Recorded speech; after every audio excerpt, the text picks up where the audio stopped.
El mundo avanza, México en reversa. ¿Qué tal amigos? Muy buenas noches, bienvenidos a Hablando Claro.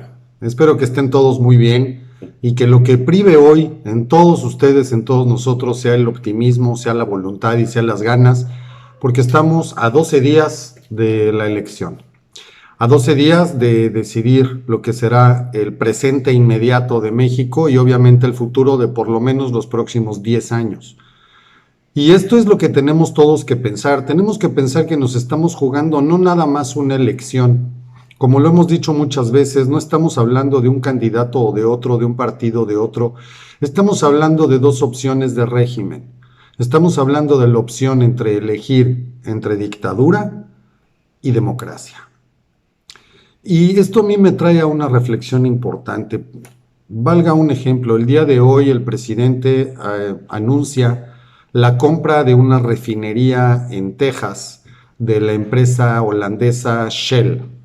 Shell es una empresa de mayor capital holandés, británico también, son empresas de la corona, de las coronas holandesas y británicas, y es una de las petroleras más grandes, más importantes del mundo, si no es la que más. Shell últimamente ha estado vendiendo refinerías, ya aquí en algún video anterior hemos platicado referente a que tenían una refinería muy similar a la que se está construyendo en Dos Bocas, en el estado de Washington, y se estaba vendiendo por 350 millones de dólares. Esta refinería que compra el presidente a través de Pemex tuvo un costo de 600 millones de dólares, mucho más cara. Desconozco los datos técnicos, pero me llama la atención que la otra refinería de 350 que también ofrece Shell a la venta sea similar a la de Dos Bocas y aparte en esos mismos 350 millones de dólares, que ya fue vendida por cierto, incluía convenios y tratos para venta al por menor, de distribución, o sea, prácticamente toda la operación, inclusive comercial de la planta, estaba incluida en la operación. En esta de 600 millones de dólares no tengo idea si incluye algo así, no se especifica en el comunicado. Lo más seguro es que no, y lo único que hayan comprado pues sean fierros viejos. Cabe resaltar porque ha habido mucha crítica de mucho chairo que dicen que Pemex tiene, ¿cómo es posible que Pemex tenga una refinería en Estados Unidos? Que ya había otra asociada con empresas de Estados Unidos. Bueno, pues valga decirles que eso es lo que hace que una empresa se globalice y gracias a tener plantas en el extranjero, empresas como Shell, Mobil, Exxon, en fin, la que ustedes quieran, han podido crecer y ser los monstruos que son ahora. A diferencia de Pemex, que cada día reporta muchas más pérdidas y son cientos de miles de millones de pesos, casi medio billón de pesos pierde Pemex al año. Que esto nos cuesta a todos, sale de tu dinero, de mi dinero, sale de las bolsas de todos. Y la única refinería que tenían que era rentable, la única operación que representaba utilidades para Pemex, espero que todavía sea así porque no se han reportado los últimos ejercicios, pues es justamente la que tienen asociada en Estados Unidos. Esto, pues digo, a todas luces es cuestión de administración. Ahora, seguimos comprando fierros viejos y seguimos viendo hacia el siglo, no 20, seguimos viendo al siglo XVIII o al siglo XIX. El México de hoy es un México enfocado y perfilado hacia el siglo XIX, mientras el resto del mundo está en el siglo XXI. Y de esto quisiera yo hacer la reflexión del día de hoy, la plática del día de hoy. Como les comenté, estamos a escasos 12 días de ir a definir el futuro de nuestro país. ¿Esto qué implica? Aquí en México todos estamos todavía discutiendo y seguimos peleando todos y cada uno de los días entre quién es más mexicano, si el que defiende a López Obrador o el que no, quién es más mexicano, si el que tiene una empresa privada o el que es empleado, o quién tiene más derechos, si el jodido o el que tiene dinero, el de clase media o el de clase alta o el millonario. Seguimos discutiendo cada estupidez que debería ser muy básico dentro de una carta como nuestra Constitución, una carta magna. A final de cuentas, señores, todos somos mexicanos. Pero mientras de aquí nos desgarramos las vestiduras para ver si vale la pena que los que están ahora roben más dinero, pero vean por el pueblo con toda esta sarta de mentiras, cuando hoy tenemos a más del 50%, cerca de 60 millones de mexicanos están en pobreza alimentaria, porque sus ingresos no les alcanzan ni siquiera para la canasta básica, y tenemos más de 12 millones de desempleados, 14% de desempleo, y esos son los datos oficiales. Yo creo que en la realidad son mucho más altos. Mientras nosotros nos seguimos peleando por esta sarta de tonterías, Otros países del mundo, no nada más Estados Unidos, ahí ya se puede sumar China y se pueden sumar la India y varios, están mandando naves para explorar la Luna, naves a Marte, se mandó este rover a Marte, que por cierto, uno de los líderes del proyecto es un ingeniero mexicano que trabaja en la NASA, aunque ahora, bueno, pues obviamente con CONACYT y todos los fideicomisos que había para desarrollo e investigación, pues ya no existen, ya se los acabó el gobierno. Y bueno, mientras otros países están explorando el sistema solar y más allá de él, y siguen desarrollando tecnología e incrementando tremendamente el nivel de vida de sus pobladores, de sus habitantes, nosotros seguimos discutiendo si vale la pena que siga o ahora tengamos una dictadura que se dice de izquierda, aunque no lo es la dictadura más extremadamente conservadora que yo he visto. O queremos votar por la oposición para tener democracia. En México seguimos peleando cosas tan burdas como esas, cuando no hemos podido ni siquiera defender el derecho a una educación digna de nuestros hijos. Y creo que aquí es donde vale la pena hacer un paréntesis y hacer énfasis en esto. Cada pueblo llega a los derroteros que él mismo se produce, y creo que en gran parte todos los mexicanos tenemos la culpa de dónde estamos. Permitir los gobiernos que hemos permitido, permitir la cantidad de rateros en el gobierno que hemos permitido, no involucrarnos y dejar ese sentido de pertenencia que debemos tener como mexicanos. Sentir que de verdad es nuestra tierra, que es nuestra responsabilidad, nuestra corresponsabilidad con el prójimo, que también es mexicano y por lo tanto es un hermano. Independientemente de si tiene menos cultura, de si se vio engañado porque tiene frustración de generaciones, si simplemente su rencor y su coraje lo hizo decidir por algo diferente, no deja de ser mexicano y no deja de ser nuestro hermano y no deja de ser alguien a quien tenemos de alguna manera que ayudar a abrir los ojos o por lo menos apoyar de verdadera forma. Porque tal vez se les olvida a los chairos que pues un gobierno no produce dinero. Aquí lo hemos dicho muchas veces lo hemos mencionado en varios videos y con diversas publicaciones. Los gobiernos no producen dinero, el dinero lo produce la libre empresa, lo produce el empresario que tanto critican, lo produce quien crea una empresa, un negocio, una industria. Ese es quien produce dinero. Quien paga impuestos genera riqueza al momento de hacer una derrama económica con la venta y distribución de sus productos o servicios, y de ahí obviamente de esos impuestos es donde el gobierno obtiene el dinero que ahora, como este psicópata de Palacio, pretende regalar, creyendo o haciendo creer, queriendo engañar a la gente, diciendo que eso va a eliminar la pobreza y va a dar igualdad. Y no, queridos amigos, ese tipo de comunismo, porque así se llama, en esa parte sí este gobierno es comunistoide, socialistoide, en esa parte únicamente. Lo único que generan estos regímenes es pobreza igualitaria. Entonces, cuando tienes un país como en el caso de Venezuela, en el caso de Cuba, donde más del 90% de la población están bajo los niveles de la pobreza y la mayoría en pobreza extrema, pues entonces sí todos iguales. Pero los presidentes, los dirigentes, estos dictadorzuelos de cuarta, pues son los únicos que se vuelven multimillonarios, como lo hemos visto con los mismos hijos de Andrés Manuel López Obrador, que jamás han trabajado, que no saben hacer absolutamente nada, pero ahora son dueños de una cervecería, de una empresa de chocolate, viajan en aviones privados, tienen los mejores autos y se dan vida de reyes, literalmente.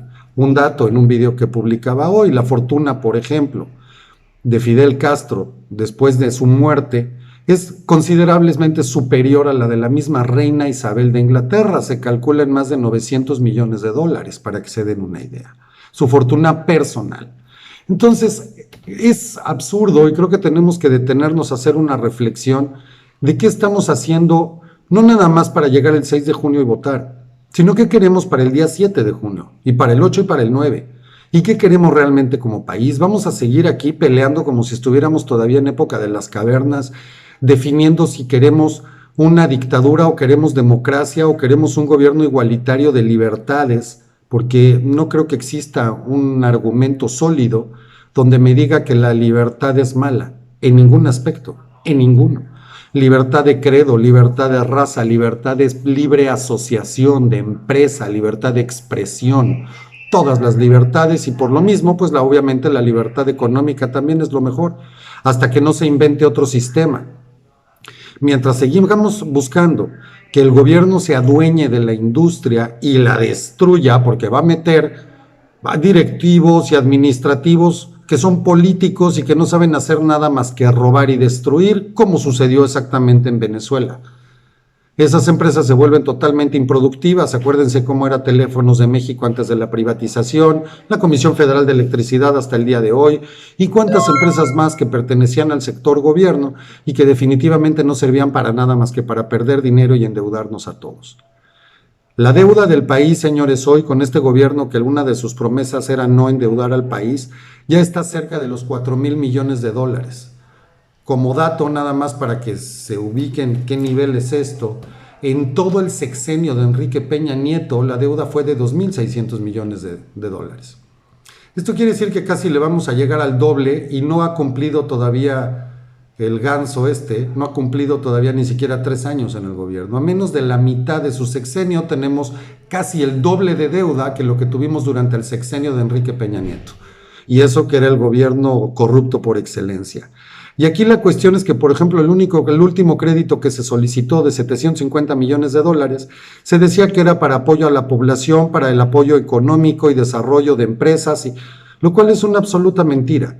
Y para todos los chairos que empiecen a gritar ahorita como si les hubiéramos echado limón en la herida, estos son datos del Banco Mundial, señores, que también hoy prendió los focos rojos. ¿Por qué? Pues por las declaraciones de Andrés Manuel desde el viernes, donde dice que al presidente del Banco de México, pues bueno, él ya no tiene por qué reelegirse, cosa que no está en su potestad, ¿verdad? Porque podría reelegirse por un periodo más, y que definitivamente él no va a ser el nuevo ahora que haya elecciones en unos cuantos meses, y que pues bueno, ya verá quién lo va a sustituir. Esto, para que se den una idea, la importancia de la economía de México, generó caídas y movimientos en diferentes bolsas en partes del mundo, y obviamente un llamado del Banco Mundial y de otras asociaciones financieras mundiales para pedirle que por favor tenga prudencia con sus declaraciones, y que el Banco de México debe seguir siendo obviamente un banco totalmente autónomo, que es lo que nos ha caracterizado y lo que nos ha dado durante varios años, ya décadas, estabilidad económica en este país. Vale la pena mencionar que todo este relajo y todo este berrinche de Andrés Manuel es después de que solicitó a Banco de México los supuestos excedentes, que obviamente no hay tales, no hay excedentes en Banco de México, por lo tanto no se le entregan. Llama a cuentas al presidente de Banco de México y le dice: oye, bueno, pues si no hay, entonces necesito que me entregues dinero, señor. Pues no se puede, porque es contra la ley. Y obviamente pues Andrés Manuel ahí hace su berrinche para variar, y ahora pues también estamos en un riesgo tremendo de perder la autonomía del Banco de México, que esto sí vendría al traste con toda la economía del país. Y a esto es a lo que me refería yo desde el principio de este video, señores, de esta cápsula. Seguimos peleando cosas que son tan absurdas. Este mismo presidente de Banco de México que tenemos ahora acaba de recibir un reconocimiento mundial como uno de los mejores presidentes de bancos federales, o sea, de bancos de países de todo el mundo. Pero Andrés Manuel ya está pensando en sustituirlo por alguien que sea obviamente pues un títere suyo, para poder sacar y desfondar al Banco de México y otra vez dejarlo en la miseria, como ha hecho con todo lo demás en este país. Esto es verdaderamente grave. Las deudas, señores, se adquieren a nombre de México, no a nombre de Andrés Manuel. Cada préstamo, cada deuda y cada dinero y cada peso que tira a la basura o regala a lo estúpido para tratar de comprar votos, te cuestan a ti, me cuestan a mí, salen de tu dinero, de tu bolsa. Muchos podrán pensar que si están en la economía informal no pagan impuestos y tampoco les cuesta. Y no, sí les cuesta. Sí les cuesta cada que van a comprar cualquier producto y pagan IVA. Y sí les cuesta cada que tienen que pagar más caro porque ya hay inflación, y cada que los precios se modifican, y cada que tienen unos peores servicios por parte del gobierno, como carreteras, transporte público, servicios médicos, educación, etcétera. Entonces aquí el cuestionamiento, señores, es hasta cuándo nos vamos a involucrar como mexicanos, empezando desde lo básico, empezando con los padres de familia que tienen hijos en las primarias públicas. ¿Cuándo nos vamos a involucrar? No en ir a gritar si pidieron o no pidieron un cuaderno de más o de menos. ¿Cuándo nos vamos a ir a involucrar como padres y nos vamos a organizar para ir a la escuela que nos toca, porque es la que está cerca de la casa donde asignaron a nuestro hijo? Y hablo de escuelas públicas, pero ojo, porque las privadas, la inmensa mayoría también dan vergüenza. Es una pequeña élite de escuelas en México, y por cierto carísimas, las que tienen buenos niveles académicos. Pero bueno, ¿cuándo nos vamos a involucrar para ir a la escuela y decir: oigan, padres, pongámonos de acuerdo y vamos a ayudar a pintar la escuela? ¿Por qué no vamos aportando y comprando libros o donando libros para que tengan una biblioteca? ¿Por qué no nos acercamos con el director o directora y con los maestros para ver de qué manera podemos reforzar el plan de estudio entre la misma pequeña comunidad? A final de cuentas se trata de tus hijos, de mis hijos. Y así como cuando hay un bache en la calle o hay basura y vemos que gente tira basura, desde ahí empieza, señores, la evolución de un país y el desarrollo de un país. Así logró Japón salir de la Segunda Guerra Mundial después de 2 bombas atómicas, cosa que es el único país que ha vivido en el mundo. Así Alemania se convirtió en una megapotencia como es el día de hoy. Y el caso de Italia y de Francia y de Gran Bretaña, que sufrieron en la Segunda Guerra Mundial, Polonia. Obviamente, inclusive la Unión Soviética, tienen unos cuantos años de haber caído el muro de hierro y vean cómo está Rusia, con todo y que tienen un dictador, con todo y que siguen con un control de Estado brutal, pero la gente ama a su país, se involucra y de verdad lo defiende, trabaja en pro de su país, sentido de pertenencia, señores, que nosotros no hemos tenido. ¿En qué momento vamos a dejar de pensar en cosas a nivel cavernícola tipo siglo XVIII, viendo qué ideología es la buena? Cuando de antemano sabemos y todas las muestras y todos los ejemplos en todo el mundo nos dicen claramente que no hay nada mejor que la libertad en todo aspecto. ¿En qué momento vamos a ser capaces de verdad salir y defender nuestras libertades para que este país crezca, se desarrolle y tengamos los niveles de vida que podemos y debemos tener? México es una de las economías más grandes del mundo y estábamos creciendo de una forma impresionante, y todos aquellos que se burlan de que si con el PRI o el PAN vivíamos en Suiza, pues no sé si en Suiza, señores, pero definitivamente no vivíamos en Uruguay, en Paraguay, ¿verdad? Ni vivíamos en Bolivia, ni en El Salvador, ni en Nicaragua, sin demeritar a esos países hermanos de Latinoamérica. Nuestro nivel de vida cada vez era mejor. Claro que teníamos que repartir riqueza y claro que teníamos que acabar con la corrupción y educar a nuestro pueblo. Pero no estábamos tan mal como ahora, señores. Definitivamente no estábamos tan mal. Estamos a punto de llegar a más de 600,000 muertos por el bicho asqueroso este. Y simplemente por un mal trabajo, por no querer aceptar la realidad y tratar de tapar el sol con un dedo, como siempre hace este estúpido gobierno queriendo comprar votos. Por cierto, y como último dato antes de concluir este video, amigos, hay un rumor muy grande y de hecho circulan las pruebas y las evidencias de que Morena mandó una carta para los errores en la votación. Y esto es simple. Uno de los puntos que a mí me llamó más la atención es que ellos están diciéndole a su gente que donde Morena va en alianza, que es prácticamente en todos lados, si por ejemplo tiene alianza con el Partido Verde y con el PES, por decir algo, están Morena, Partido Verde y PES, y la gente vota por uno, pues no, tiene que contarse como 3 votos porque son 3 partidos los que están aliados. Y de esa manera es uno de los intentos que están haciendo para robarse la elección. Por favor, no pierdan de vista esto. Aquí ya no podemos estar nada más en descalificaciones y pasiones. Tenemos que ser muy prácticos y tremendamente inteligentes. Tenemos que cuidar esto. Acuérdense que quienes cuentan los votos son sus vecinos. Las actas de casilla es lo más importante. Si pueden documentar, documenten. Los votos, quien tenga dudas, si van en alianza PRI, PAN, PRD, pueden poner nada más PAN o nada más PRI o nada más PRD o cruzar los 3. El voto se cuenta igual. No se pierde, son de las modificaciones que hizo el INE para estas elecciones. Sin embargo, traten de votar bien, que se vea claro, que sea dentro del cuadro. Si van a llevar una pluma o algo, que no manche la boleta del otro lado al momento de doblarla, porque eso sí puede anular el voto.